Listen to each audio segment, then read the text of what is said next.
What is the culture of your organization?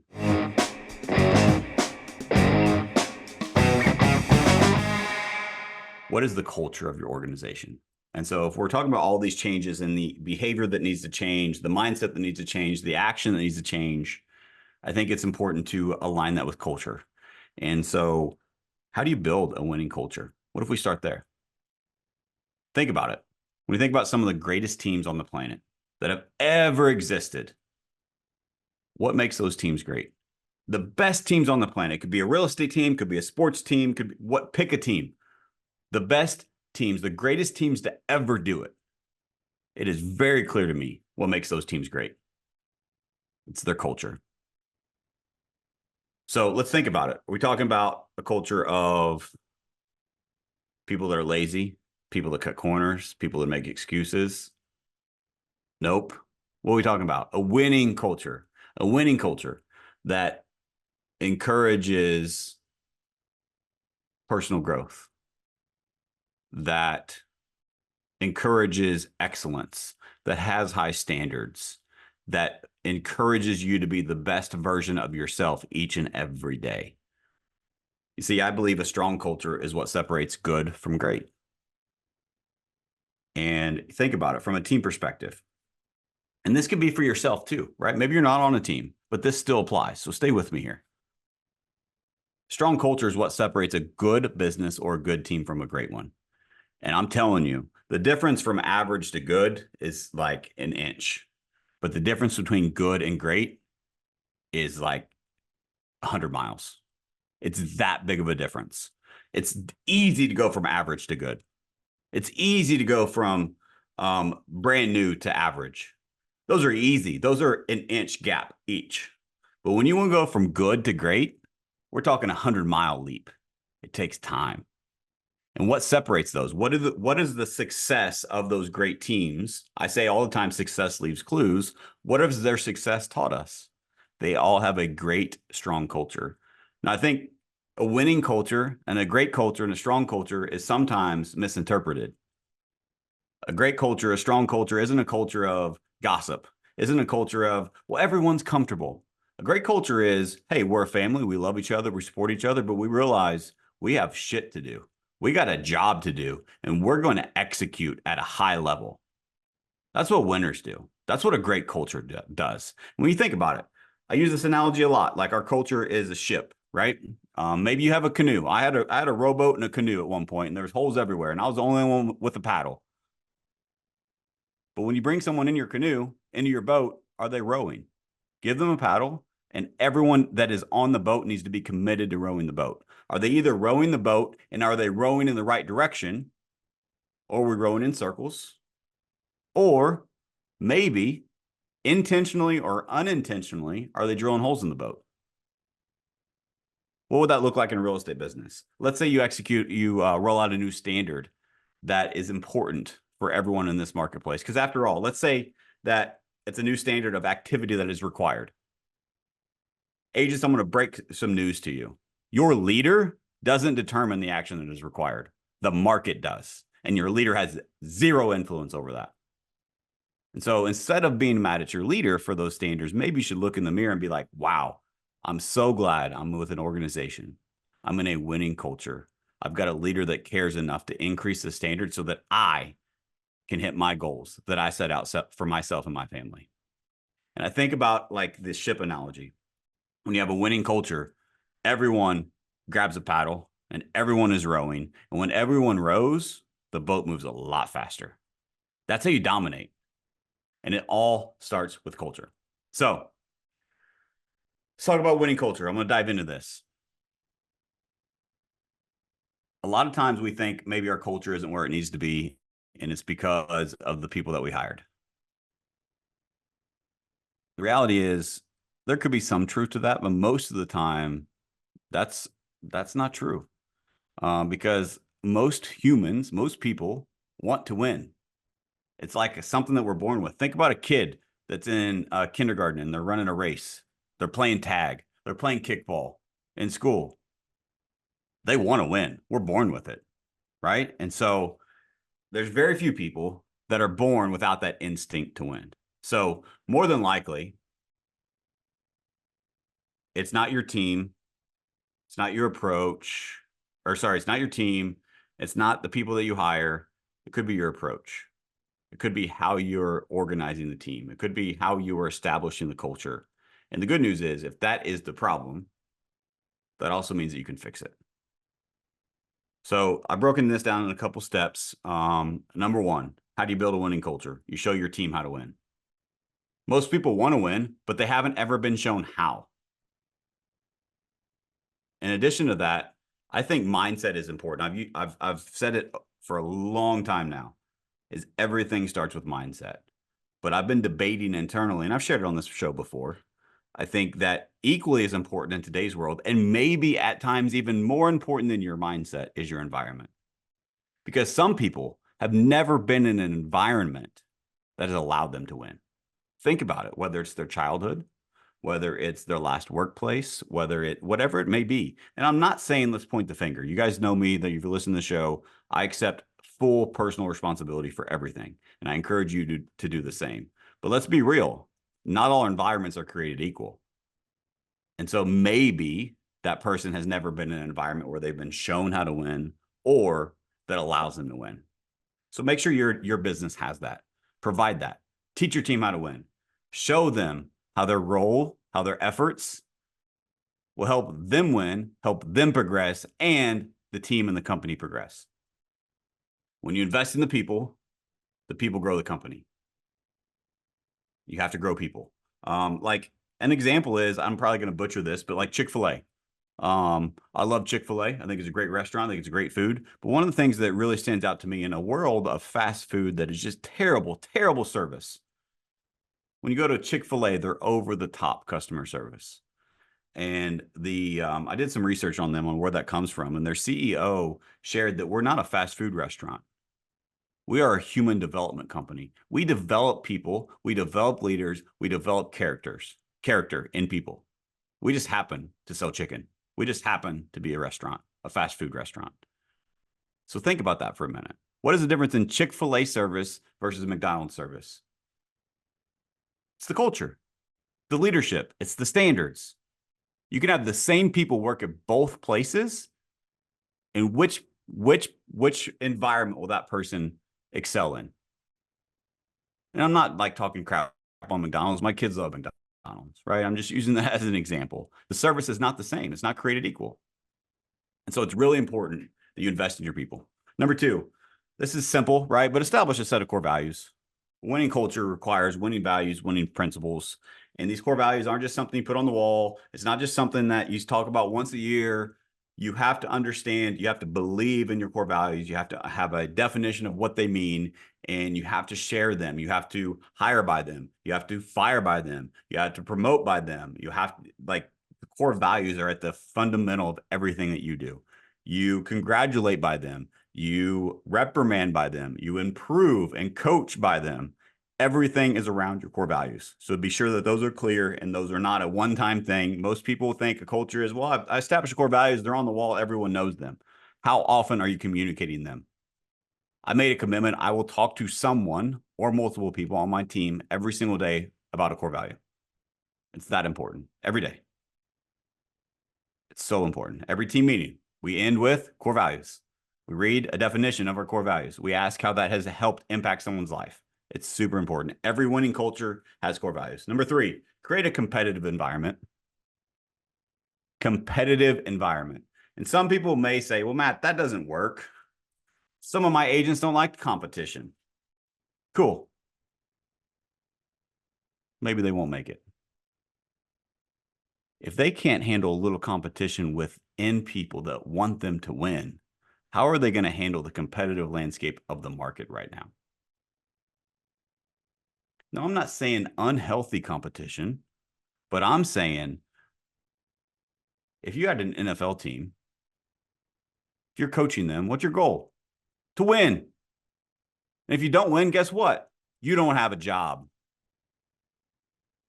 And let's say I'm a professional coach. Who are the people that play? The best players. That's what I put in, because it's my job to win as the coach. So why do we treat business differently? I don't think we should. I don't care how long Susie, I don't care how long Bob or Bill or whoever's been with the company. I don't care if they're my best friend. It doesn't matter. It is my responsibility. It is the team's responsibility to put in the person that can do the job the best. And I think that the society that I look at of people that like, hey, I've got tenure. I've been at the company for 5 years. I should get a raise. Well, are you doing your job at a higher level than you were 5 years ago? If the answer is no, and you're just comfortable and you just show up and clock in and clock out and you think that deserves a raise, guess what? You're probably going to be working somewhere else and not with my company because we level up. We have a culture and a standard of excellence. Everyone's excellence is different. Everyone's version of success is different. It's not you versus everyone else. It's you versus you. But we're growing. We're a growth environment. We encourage people to chase better. Uncomfortable is good. You got to be uncomfortable so you can grow. That's where growth comes from. So just think about it as if you were leading a sports team, that's how you should lead your team. Excuse me. And if you're in a company that has that competitive environment, embrace it, lean in. Don't cower down and think, oh, that's not for me. I don't like competition. There may be exceptions to this, but my opinion is if you're someone that says you don't like competition, it means that you don't believe in yourself, that you will keep the commitment to do what you know needs to be done to win this competition. And so instead of being uncomfortable and losing, you just don't even put yourself in the game. And I think that's a sad life to live. And I hope this encourages you and inspires you to put your name in the hat. You can't win if you don't play. You see, in our environment, I'm not judging people if they don't win the competition. I'm encouraging them to enter the competition. I'm encouraging them to show up as the best version of themselves. But what we do is we find something that they did really well, something where they did show up, something where they improved. We get them stack some wins. That consistency that wins. So we talked about create a competitive environment. Competition is great. Like it's something that I think is really, really important for a real estate environment. Because a lot of sales environments are unhealthy competition and people take from others hoping that that gives them more. And the opposite is actually true. The more you give to others, the more you also receive. And it's so important that you have a competitive environment where other people want to win. They want to win the competition. They want to beat the other person. But at the end of the day, we're here to serve the team and we're here to serve the community. And so if I'm going to beat Susie or Susie's going to beat me in this competition, and it takes me to go out of my way to help Susie with that client that's going to be the one that beats me, I can't wait to help Susie. And I'm proud of her. And I'm glad that she did all that work. Yep, I wish I could have won, but that doesn't mean I'm not going to help Susie, even if it's the one that beats me. That competitive, that healthy competitive environment will help really grow your organization. All right.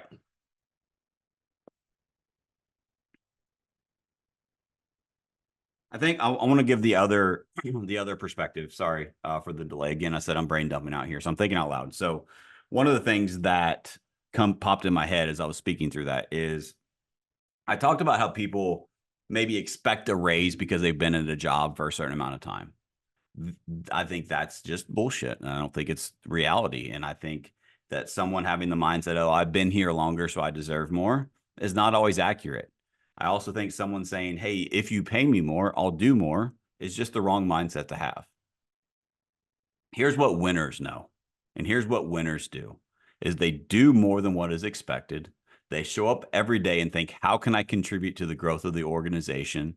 How can I make my position better? How can I bring so much value to the table that it would be a detriment if they were to ever lose me?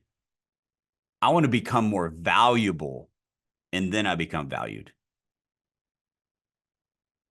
And so if you just come up with that mindset and you're in the right environment, those things will be rewarded more than you could ever imagine. Because so many people are showing up and they're doing the bare minimum and they're thinking, what can I take versus what can I give? And givers gain. Those that believe in the law of reciprocity, those that continually show up and contribute because it's the right thing to do, are the ones that will win, not only today, but for the long term. And it's so important that you show up and you have an environment of that, whether it's an operations member, whether it's marketing, whether it's front desk, whether it's an agent, it does not matter. And here's a phrase that I learned from John Cheplack that I share all the time. The whole is bigger than the part. When the part serves the whole, the part receives back tenfold. Say it one more time. The whole is bigger than the part, meaning the team is bigger than your position. The team is bigger than my position. I say it all the time. This whole thing outgrew me a long time ago. So the whole is bigger than the part. But when the part serves the whole, the part receives back tenfold. And if that is your mantra and you continually do that, you will see life-changing story after life-changing story after life-changing story. Like, as an example, if you're a leader listening to this, you're no longer in the transaction business. You're in the human development, human resource, human attraction business. You can't build anything great without great people. And I think so many times we shoot past the target, and a lot of leaders right now are missing the people part. Are you building depth of relationship? Are you challenging those that need to be challenged? Are you being empathetic through these changes and realizing that it takes time for them to change? Moving on to my next notes in my brain dump is I've thought about when I was going through this, I'm like, what about confidence? I think some agents are maybe struggling with confidence right now. And so maybe that's you, or maybe it's not. But what is confidence? I believe confidence is built. I believe confidence is earned. No one can give you confidence. You have to go out and earn it. And how do you earn confidence? It's really simple to me. By following through and keeping the promises that you made to yourself. Confidence is built. Confidence is earned by following through and keeping the promises that you made to yourself. And so if you're lacking confidence, I would encourage you to go back. Go watch your game film and ask yourself, have I really followed through to what I said I would do? If I'm lacking confidence in this marketplace, is it really because of the interest rates? Is it really because of the NAR settlement? Is it really because of lack of inventory? Whatever. Is it really because my team leader's a jerk? Is it really because these leads are bad? Is it really because the person across the street will give me 2.8% more commission on my sales? Whatever stupid thing that sometimes we think of. And maybe there's some truth to some of those. I don't know. But I'm just encouraging you to go back and look at that and ask, if I'm lacking confidence right now, have I really done my part to earn the confidence that I'm seeking by following through on the promises I made to myself? Guys, I'm telling you right now, that is a hack. And so how can you make a promise that you can actually keep today and then do it again tomorrow and then do it again the next day? You see, all of us want to win the year. But in order to win the year, you have to win enough months. In order to win enough months, you have to win enough weeks. In order to win enough weeks, you have to win enough days. And so the year doesn't matter if you don't win the day today. What is your daily minimum standard of activity you need to do today? And did you execute? Yes or no? It's really, really simple. But we want to have this big calculus equation and this big business plan that's overly sophisticated. And it's not a business plan you're after. A lot of these sexy business plans are a replacement for lack of execution. You want confidence? Go out and execute. That's where the magic is. And that led me to another thought. One of our core values is integrity. And we all know the definition of integrity, right? It's doing the right thing when no one's looking. My definition is doing the right thing, especially when no one is looking. When you know that no one's going to find out that you just cut that corner, are you going to cut that corner? Or are you going to still do it the right way? So integrity, it has a hidden meaning in our organization. There's a word inside of integrity that we use as a core value as well. It's called grit, G-R-I-T. Do you have the perseverance? Do you have the will? Are you willing to get punched in the mouth and get back up and do it all over again? You see, I think the number one determining factor in whether someone is going to be successful in real estate or not is grit. It takes grit. This industry is not all sunshine and rainbows. Deals fall apart. Clients hang up on you. When we're dealing with people in the public and we're in a sales position, it's tough. I love it. Wouldn't trade it for the world. But I also am willing to get punched in the mouth and get back up and do it all over again. Do you have the grit that it takes? And if not, guess what? You aren't born with it. It's a learned trait. It's a learned skill. You can learn it. So you got to have grit. But integrity. I want to take a different perspective on integrity. Those are the just like kind of the baselines of integrity and what it means to me. But for this talk specifically, are you acting in integrity with yourself? Too many times we think of integrity of what other people think. But are you acting in integrity with yourself? So as an example, going back to building confidence, if I said I'm going to do X today, I'm going to do ABC today, are you in integrity with yourself that you actually follow through and commit to that? Or are you out of integrity with yourself? And then you say, how come I don't have confidence? Well, I'd have confidence if I had better leads. Better leads don't give you confidence. Are you acting in integrity with yourself? Another thought. So many people say they want their goals. They say they want this. They say they want that. A lot of times, I think it's just talk. Maybe it's not you. Maybe it is. Either way, I hope this helps you. Do you really want your goals? Or are they just something that you say so that you can fit in and it makes you feel better to say it to someone else? Because I believe that actions speak louder than words. And so if you really wanted that, if you really wanted that goal, if you really wanted that for your family, you would find a way, not an excuse. Actions speak louder than words. You see, I don't believe what people say. I believe what they do. So I'm going to give you an exercise. If you were to go back and let's pretend you had a GoPro on for the last 90 days.